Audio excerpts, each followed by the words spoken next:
We're in it now. We're live. Thanks for tuning in. This is the 26th anniversary of our festival. We're branded as OUTSOUTH, a queer film festival, so that we can be more inclusive. And I hope that folks are buying tickets and enjoying themselves in their living room, watching these awesome films. We put together this particular panel. Do LGBTQ films, filmmakers, audiences still need LGBTQ festivals?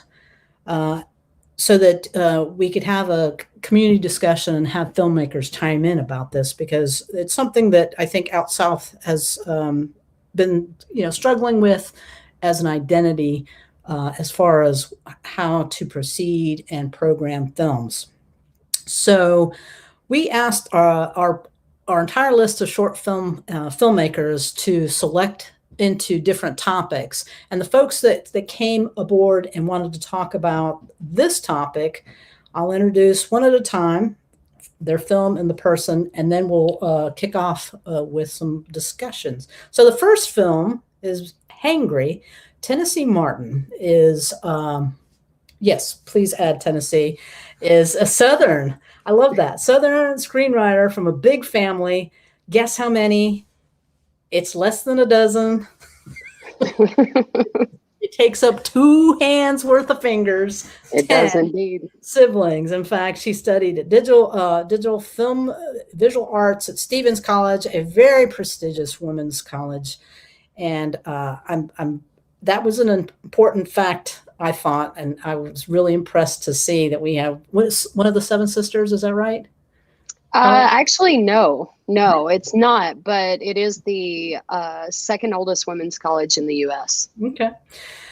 You've worked on hit shows like Lucifer, Training Day, Family Crimes, and you're at Stars, and you created coordinator for original programming, right? Where you put a spreadsheet for creation for Stars for Beyond Gender Casting Database, which that's amazing, giving visibility to trans and non-binary actors in the industry. You're now a coordinator for Carmi Zlotnick. Wow. Head of operations at Apple TV Plus. You're co-founder of Lady Parts Collective. What a name. An all-female theater company, and is selected to participate in the program Writers Incubator for Women in 2020. Your first macabre short film, HANGRY, we're glad to have, is directed by, now help me out, Bola Ogun? Bola Ogun. Ogun, okay. And you won Best Horror at the Toronto International Women's Film Festival, which that is pretty impressive too. And you can't be pinned down by genre, right? You also have a Christmas feature full of heart and drag queens. Yeah. I like the diversity here. And you enjoy painting, restoring your motorcycle, and training in jiu-jitsu and telling punny dad jokes. Give me one. Oh man, don't put me on the spot like All that. Right. Well, without me counting how many puns you can get next in. time. All right. So next we have from Family History, Mark J. Parker. Hi. Hey. And Mark is wrote and directed and produced the short thrillers Family History, Sticks, Twin, and hosts the Release Date Rewind podcast. And your career highlights include working on TV series What Would You Do?, 30 Rock, Ugly Betty, Celebrity Ghost Series. Stories, excuse me. It's really small font. That's Marley May, How Do You Know?, talk shows Live with Regis and Kelly. Oh, wow, that's exciting. And Wendy Extra and Wendy Williams. Then we have, also from Family History, Tom. Now, I didn't get the pronunciation correctly. Siuba? Oh, close enough. Chuba. Chu. The CI makes the CH sound. Yeah, that's Chuba. The Italian in me. Chuba. Yeah. And you're an avid entertainment enthusiast who has worked on communications for 13 years. You have the short film Family History, which marks your filmmaking debut as a co-producer. Thank you for producing. Other past passion projects include entertainment, podcast, add this to your list, and TV blog. Save it for the commercial break. Serving as co-creator and co-producer of both of those, and that you live in Connecticut with your husband and dogs. Woof, woof. Woof, woof, indeed. Next, we have from ROADKILL, Aliza. Now, I was given Aliza Lorraine. Would you like to just drop that part and just call Aliza? And it's Brugger? Aliza Brugger, yeah. Lorraine's just my middle name. Yeah. All right. I don't know why that's was given to me as put your name in there. L. All right. So you're award-winning Los Angeles, New York based. You get some travel miles on you then. Yeah. Not this year. Not this year. So you're a director, screenwriter, producer from Nebraska. Now that's got to be a very big cultural change for you, for those two big metropolitan places in Nebraska. You received your MFA from Columbia in New York. Wow, that's very impressive. Where you wrote and directed and produced features, TV pilots, short films, and have screened in festivals all over the world. And you explore, I'm not saying you explore, you enjoy exploring themes of sexuality, female connection, nature, and dystopia. I really appreciate you producing ROADKILL and submitting to our festival. Next, we have another Christmas dinner, Jeffrey Relf. Hi, Jeffrey. Hey. And what do we have to say about Jeffrey? Well, you're the creative hybrid. You are writer, producer, director from Chicago. You got your BA in fashion from New York, Pratt Institute. Wow. So you and Aliza were up in New York for a little bit. Yes, we were. Where you began costuming film for directors Reggie Rock Blythewood, William Shatner, and Trey Haley. You wrote, directed, and produced the short film Jesus Christ of America. Jesus Children. You're right. Why didn't you do Jesus Christ? Of America. I was focused on the children. And you shot it with an iPhone. Well, that's impressive too. You were selected for the CMG Festival at Cannes Short Filmmakers program where you screened Baggage. Wow. You've got all kinds of productions out there going everywhere. You packaged your first documentary project, Immeasurable, The Color of Fashion, which was official recipient of the 2020 CNN Film Independent Docuseries Fellowship. Impressive. And that's not even, you didn't even enter a documentary with us. No. You've got it going on all the spectrums there. So that's amazing. Let's see, what else you've got like such a long list here. So last year you garnered a Bronze Lens Award for producing the winning best short in the category, winning best short film with Catching Up, directed by, okay, you're gonna have to help me, Fawzi Abdal-Samad. Mm-hmm. Wow. So you've got some work history and work partners that are probably watching right now. Probably, I hope. Let's hope. All right. So last up, we have from Freelancers Anonymous, Lisa Cordileone. So Freelancers Anonymous screened here in 2018. Mm-hmm. You're an actor, writer, and producer based in LA, focused on storytelling about women, LGBTQ, and STEM industries. You have a feature comedy, Freelancers Anonymous, which screened internationally, premiered at Out in Toronto, Frameline 42, and you were selected as one of 22, earning the Reframe stamp, mark of distinction, demonstrating success in gender-balanced productions, which I love that idea. You were in Easy Abby, which is available on Reverie, and was featured in The Advocate, Out Magazine, BuzzFeed, HuffPo, and you are a graduate from our state university, East Carolina University, Right. and you have a BFA of acting and you were in, this is the part that I love, that you're in the Second City Chicago improv group, which I know helped a lot with Freelancers. I spent a lot of time at Second City. I'm glad you did, because that just made everything you do better. Yeah. So let's bring everybody up on stage, as it were, but we're going to go backwards and talk about our films. Give us about 30 seconds. Lisa, if you don't mind, we'll start with you. We're going to go backwards. So we'll start with you. If you want to give us 30 seconds and just give us a little bit about either where we can see you, where we can see Freelancers, and if you have a film with OUTSOUTH currently, talk about that. Okay. Well, Freelancers Anonymous is available to watch, to rent, buy. It's on a platform called VHX right now. We're currently working to get distribution, but it's out there. You can go to our website. It's freelancersanonymousmovie.com. So pretty simple. It's a comedy feature, and it's about a group of women that come together to launch a tech startup company, which really got my fascination started with telling stories about women in tech at the intersection of the LGBTQ community. So, that's Freelancers. Great, thank you. Note the other one. Piper, the other one. This one? Note the other one. That one. Sorry, guys. All right, going backwards. We're going to go to Jeffrey at Another Christmas Dinner. Yes. Hey. Thank you so much for having me. By the way, this is really exciting to me.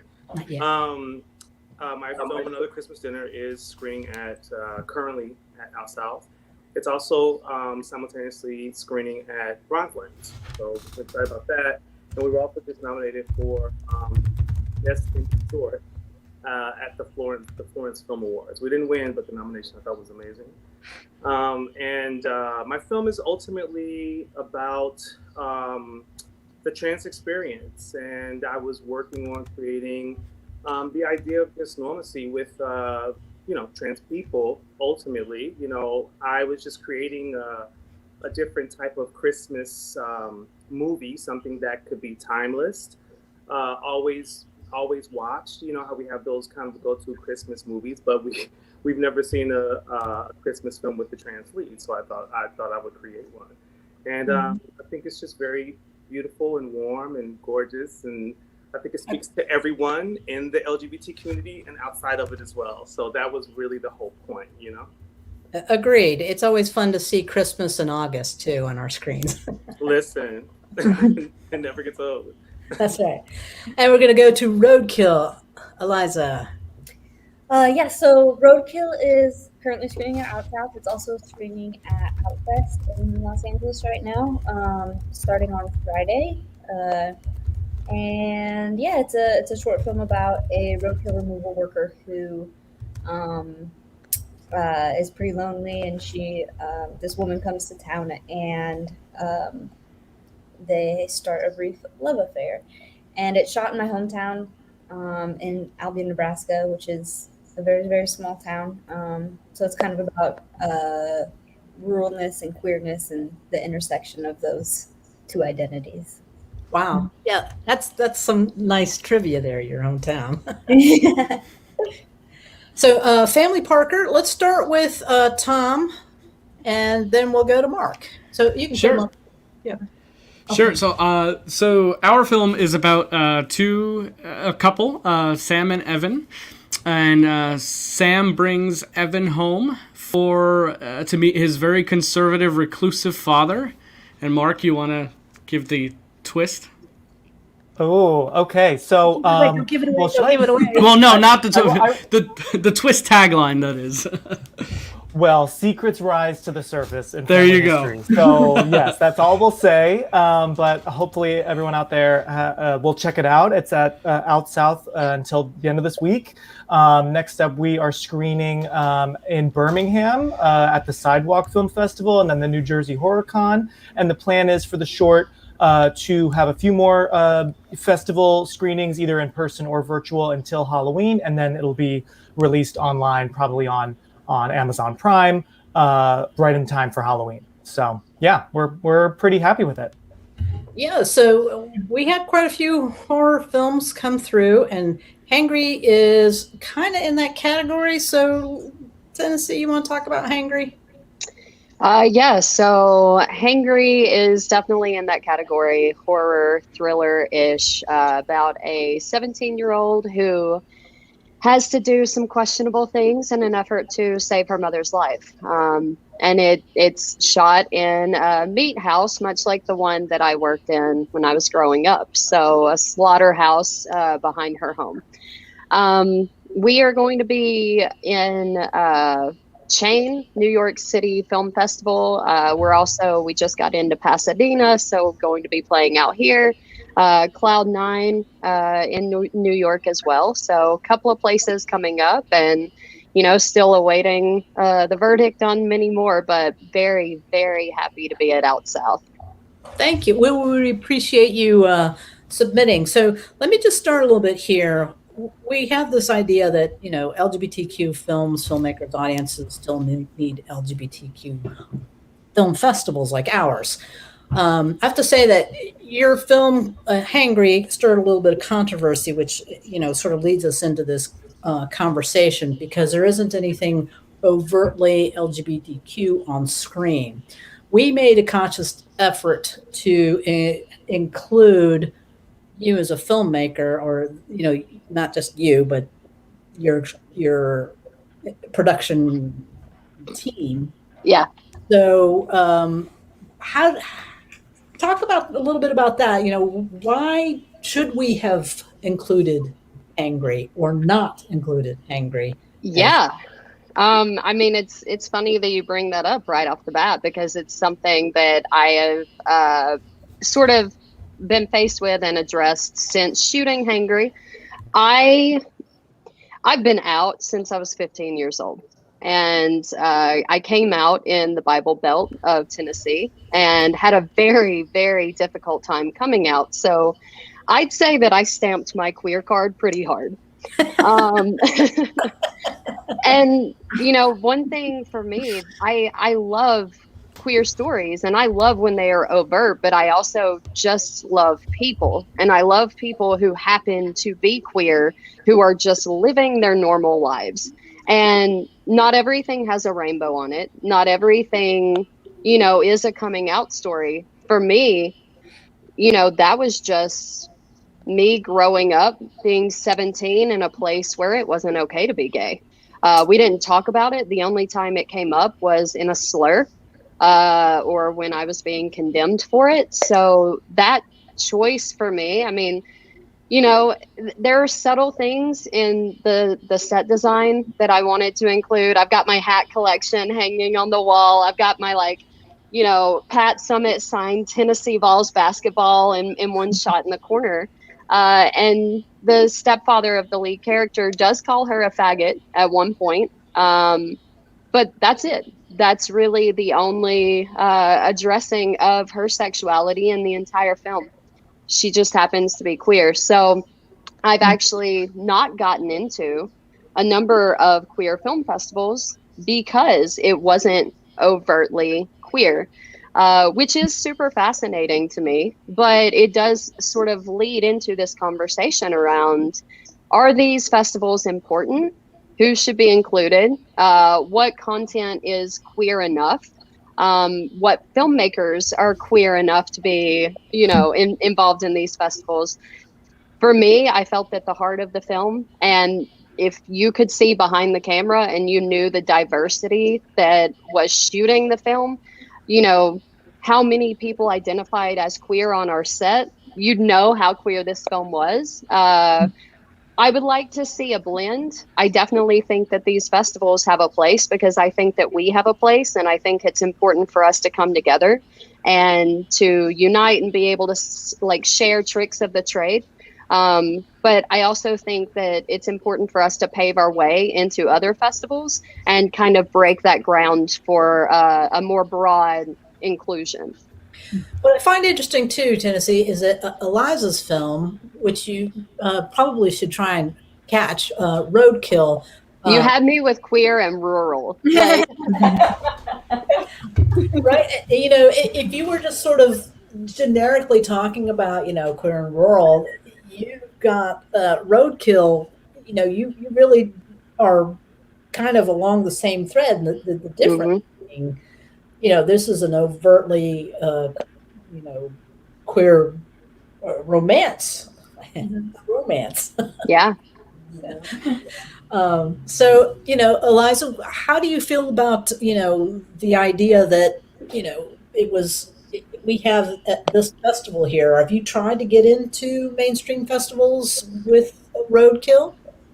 I have a little bit, but I knew the home for this. I did want to be more for queer film, queer festivals.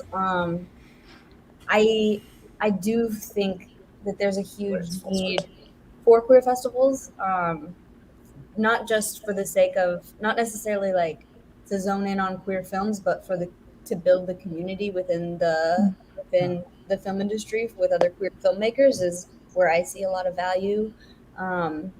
It's also just feels like such a safe place to get to show your films. I recently watched. I don't know if anyone else has seen this queer trilogy on Netflix called Fear Street. Oh yeah.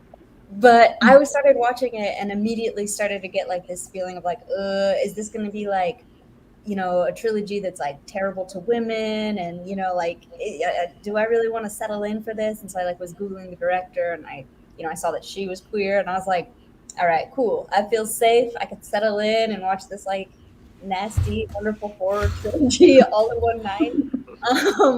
So for me, it's not necessarily about like dividing the films because of their queerness, but to have a community where I get to collaborate and meet other queer filmmakers where there's like a sense of safety has been so wonderful for me. I've really enjoyed it. So. Right. And so, Mark and Tom created another sort of horror thriller type suspense drama.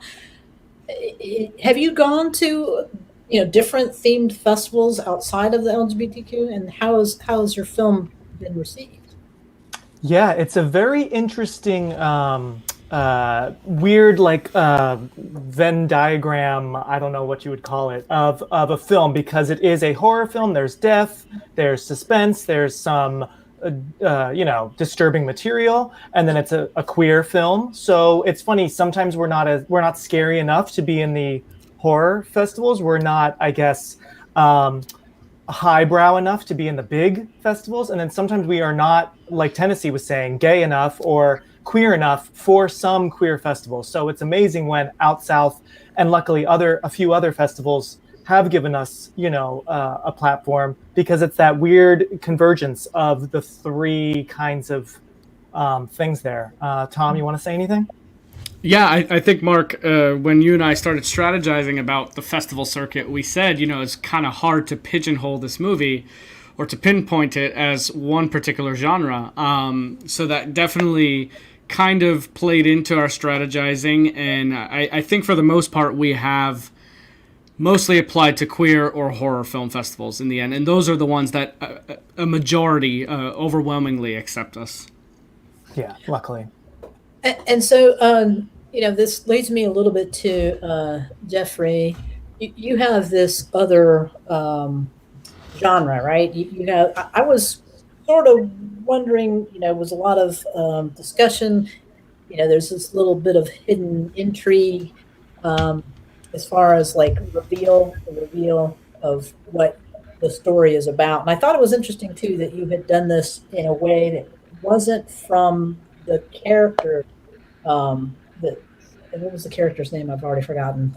Tamara's, her perspective. So, how has that been received in the LGBTQ festivals or any festivals outside of the LGBTQ genre?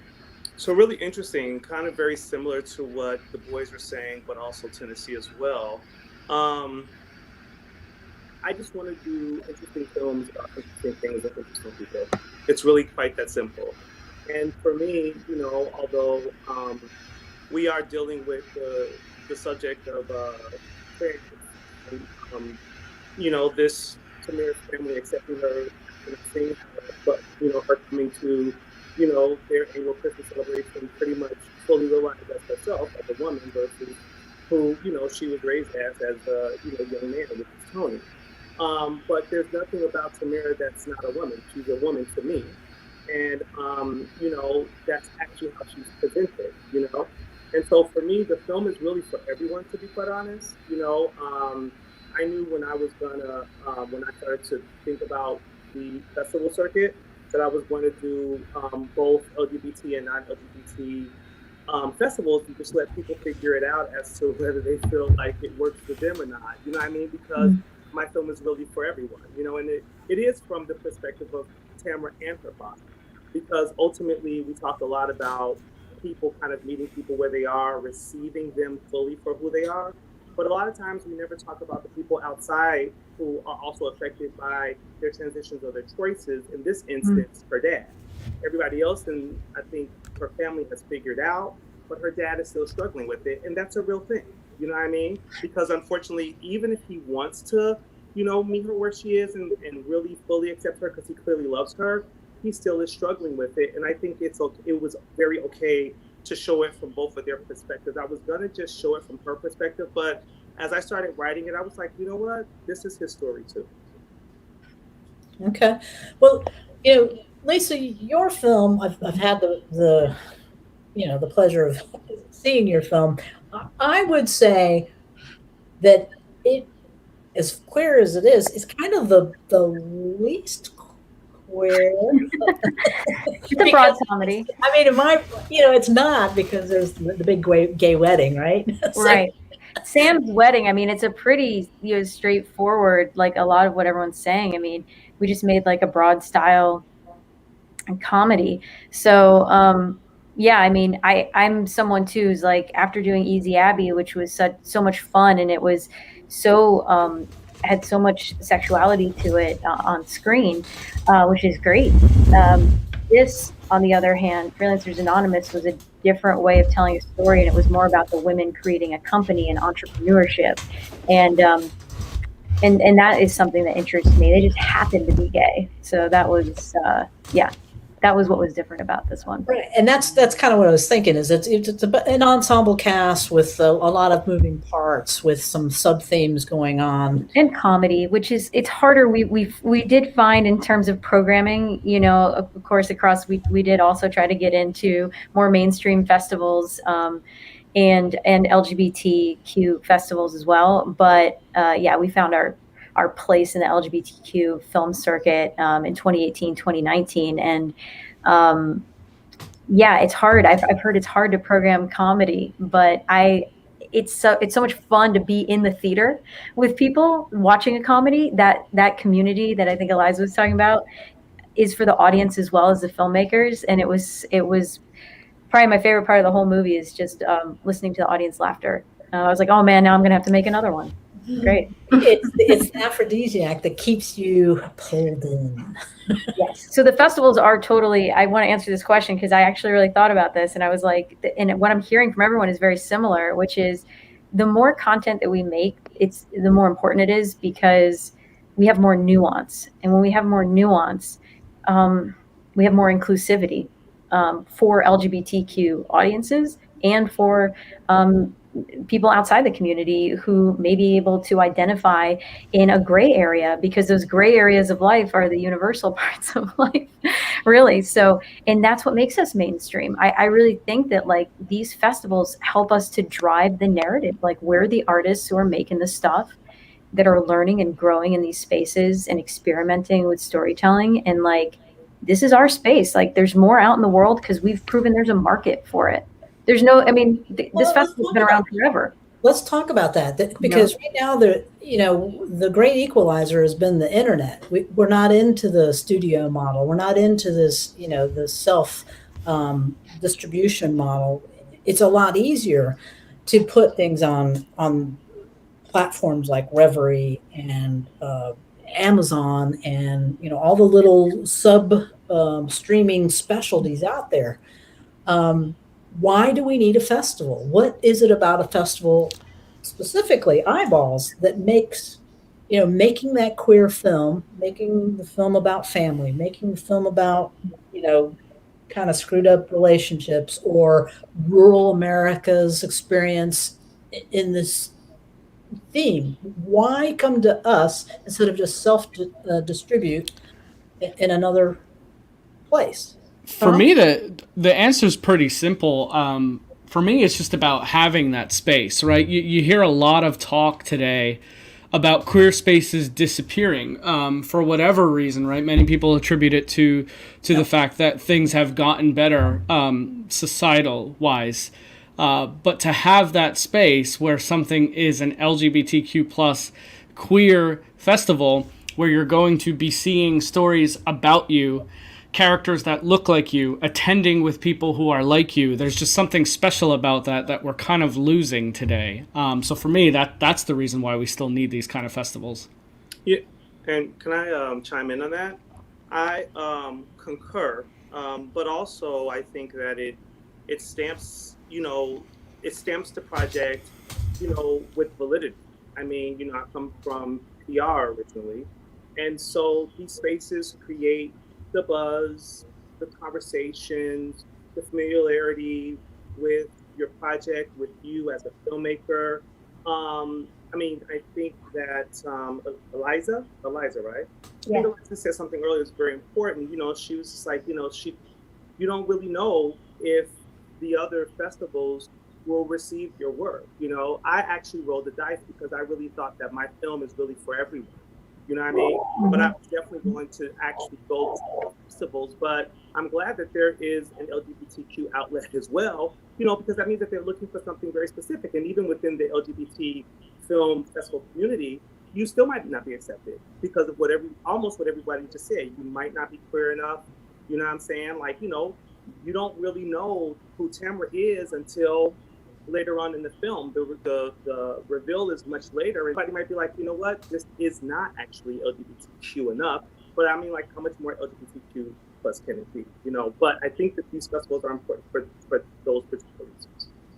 I'd like to add too, we're talking about this from a filmmaker's perspective, but as someone who did grow up in the South, I also try to look at it from the audience's perspective. Like, if you are a young queer kid growing up in one of these areas that isn't LA, that isn't New York, you might not know about Reverie. You might not know where you can even access queer content, but maybe you grew up in North Carolina and maybe you saw a flyer somewhere or you saw something on someone's Facebook. And so you tuned in, and all of a sudden now you're at this queer film festival and you have access to all of this content, and not only this content, but the people who made it, right? And all of a sudden your whole world opens up. You see people that look like you see something that you can become that you had never imagined before. And that is why I think that it's important to give us a space to come and gather in so we can continue to inspire other people as well. Well, I mean, we're losing the younger demographic is not coming to theaters and buying theater tickets, and that's one of the things that with OUTSOUTH that we have a very great audience. Aliza and Mark are, I'm going to say, probably the younger filmmakers on the panel. And so for you, how much do you go to the theater? And I know as a filmmaker is a little bit different, because you have a film. But what about your friends and getting them to the theater? Where are your friends consuming your work? I would say Aliza, that's I was just going to say, I think that that's less of a question about our LGBTQ festivals important and more about the platform in which they are hosted on, right? So I think that a dual model sort of like this, where you can go in person if you are local, or you have access online if you're not. I think that it's brilliant. Yes. Yeah. I also think it's so important because,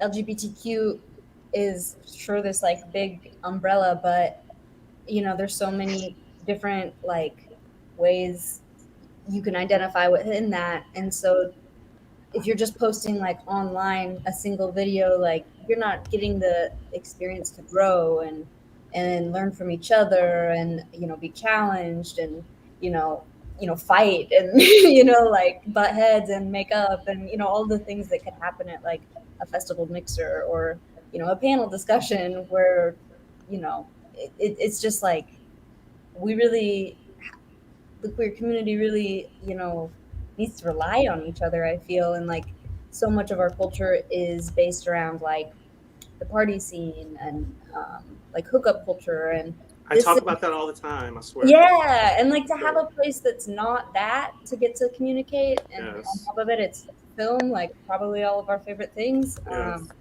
It's great. It's just really exciting. I want to take this just a quick moment here and say, if you're watching the stream, I would love for you to participate and put a comment, a question. We'll toss it to the filmmakers and have them respond a little bit. You don't have to put me on full screen ever, Piper. They came here. Put them back on screen. No, I Go ahead. Sorry. Mark. No, Mark, go ahead. I was just going to say real quick, Monique, to answer your question about how are we and our friends watching films. I say this to Tom all the time. We are deeply divided on this issue. We are divided because he loves going to the theater. And don't get me wrong, as a kid, I would save my ticket stubs on my calendar. I would go to the movies like twice in one weekend. I have completely changed way before COVID. I think honestly because I am an indie filmmaker. With previous films, I saw friends, and I say this respectfully, friends did not care at all if the film was in a theater for a week. Did not care at all. Maybe I just have terrible friends. I don't know. Tom has similar friends because he's like, they don't even care that it's online for a week. So it's interesting, like the younger demographic and even older, if it's not on Netflix, if it's not on something they can watch whenever they want to watch it, then you lost them. So I feel like not only is the trajectory, I want to watch something whenever I want to watch it, but like you guys are saying, I want to watch something where I have the option to watch it online or in person whenever I want to watch it. Obviously, that's not realistic, right? But because viewers, and I'm part of the problem. I'm like, wow, I haven't watched, I don't know, regular network TV in like a year, and I used to work in network TV, right? So like the whole appointment TV or appointment streaming is changing. So it's very tricky, I'm sure, for you, Monique, and your team. And it's tricky for us because, going back to the whole point of this panel, LGBTQ festivals are so vital, and those laurels that say a queer festival is such a badge of honor, in my opinion, right? Yes, it's like, yes. Right? Yeah. Any laurel is super cool, but when it has like queer or LGBTQ, it's like, this is like something that maybe most likely I definitely haven't seen before, right? And it's the voices of the future, but it's also kind of like, but watch it this week. For real, it's going to be good, and we're in a good group of, people or a group of films, but people are like, well, when is it going to be on Netflix when I can watch it whenever I want? Oh my God. That's exactly what our friends have asked, both Mark and me. When are you putting it on streaming? I'm just going to watch it when you put it on streaming. I'll pay the 99 cents. And it's like, well, no, we want you to support the festival that we're in. Jeffrey? No, I was just going to expound on what Mark said. I'm sorry, expound on what Tim said. Tim, right? Tom. Tom, yes, exactly. Close enough. Yes, well, I'm sorry, Tom, interrupted. I really do believe that duality that everyone's talking about, but to go to what Tom said, I do believe people need that theater experience. Like, I'm going to share something with you, like being in cons and, watching a film on a big screen with a beautiful sound system really immerses you in a different type of way. But I'm the Netflix and chill guy all day for sure. And I even had to break myself out of watching films on my phone, because it's such a cozy, intimate moment when you're in your bed and in your phone. It also can draw you in a different type of way. But the experience of sitting in a theater, like, I feel like we need to have all of it. Also, I just want to say really quick, when I was at the festival, and I've been going, and this is part of the reason I want to join in this conversation, is because this festival in particular is like a hometown festival to me, and you guys have been so extraordinary and welcoming to me over the years. But this festival at the Carolina Theater, I mean, it was packed. It was packed when we screened. I mean, it was packed. And when we screened in San Francisco or Toronto or wherever we were, like, I went to Sydney. We screened in Sydney. It was sold out. Like, it was packed. This is like pre-COVID, but people showed up. And I think that there is something about going to an event, like going to meet other queer people in the community, That's not a hookup. That's not a bar. There's something about it. There's art. There's culture. There's something refined about. I don't know. To me, it's like you still need that. You still need that. And how do you measure that if they're just watching it at home on their couch, right? Like you don't measure that. Absolutely. Yeah. That collegiality. And you don't feel the energy of what's happening while you're there, which is everything. Yes. Absolutely. Totally. There's art, there's culture, there's also conversation and controversy. Like Monique, you said right off the bat, like it stirred up a lot of controversy. Isn't that the point, to get people to talk? That's exactly right. We have had the philosophy a long time, but we have the privilege to serve our community, and we also have a responsibility to take risks with our programming, and put things into the lineup that we like and may just fall outside of the coloring line, right? So I feel like as a festival programming, committee member, that something like Family History is kind of this oddball horror thriller.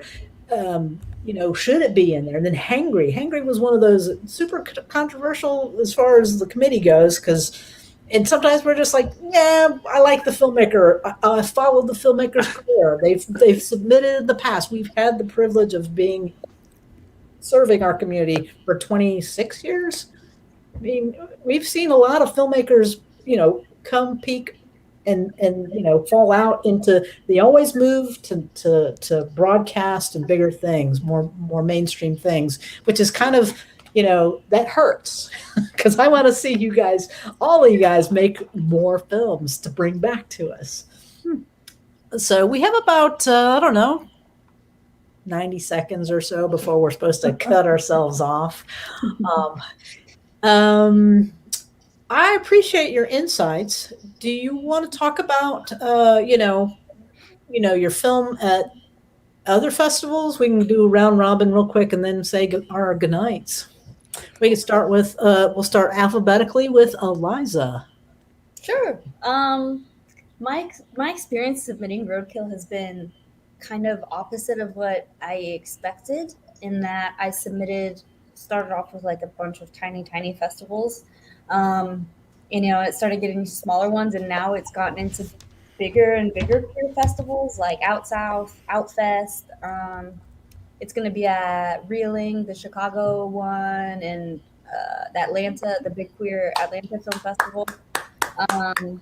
Thank you. So it's been really, it's been super exciting, and I've been really humbled by like all the love I've gotten for this little film.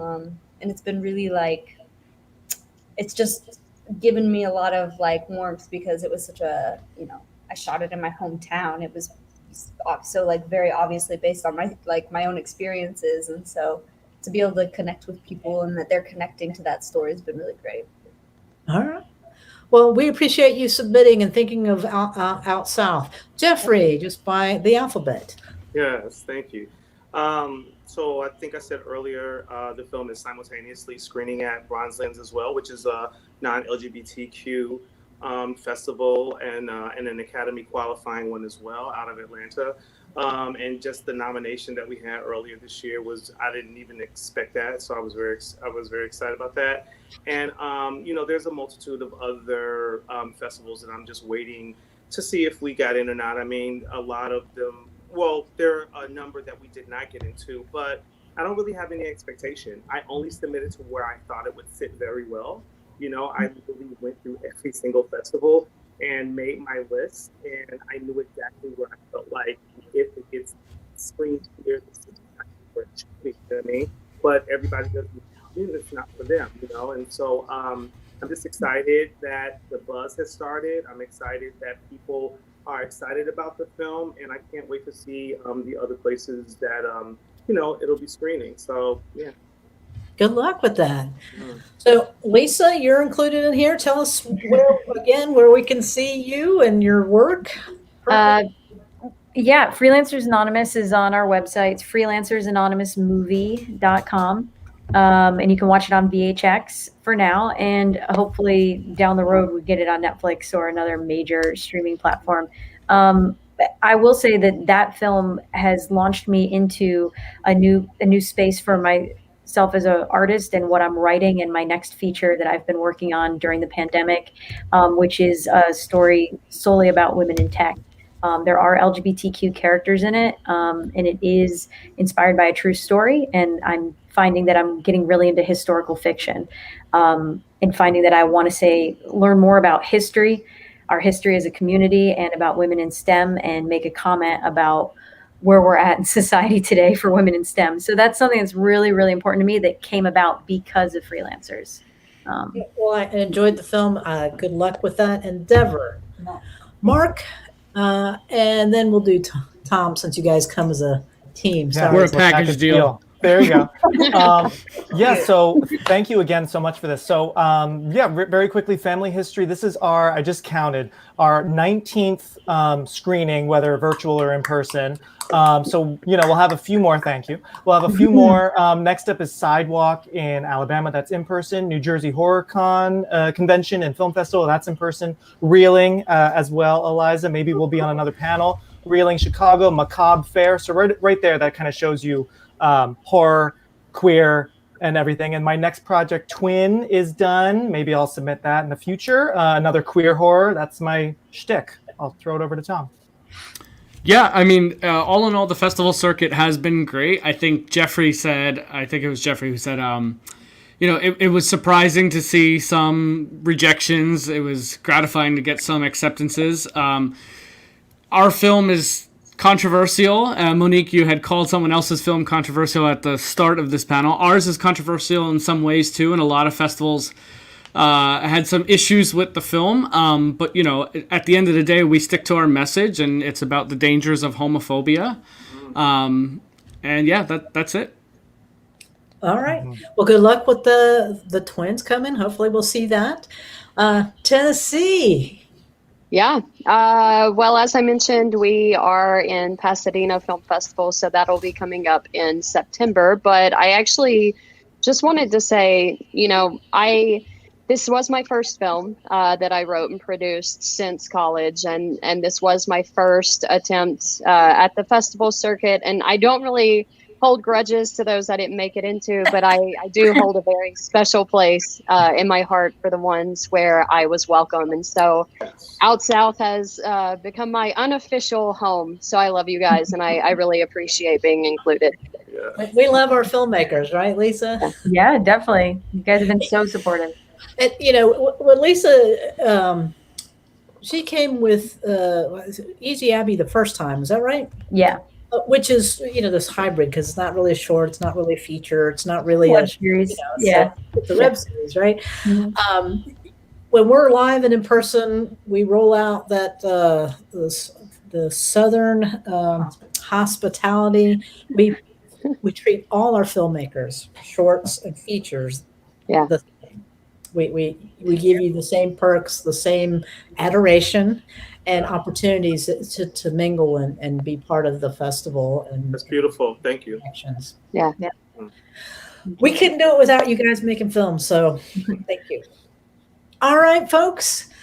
I'm going to put you backstage, and then we'll close it out, go off air, and then we'll come back together off air. So put it backstage. I know this was an opportunity for folks to ask questions. It'll be up later, so watch it on your own time. Go to the banners. Nope, go to yeah. Close.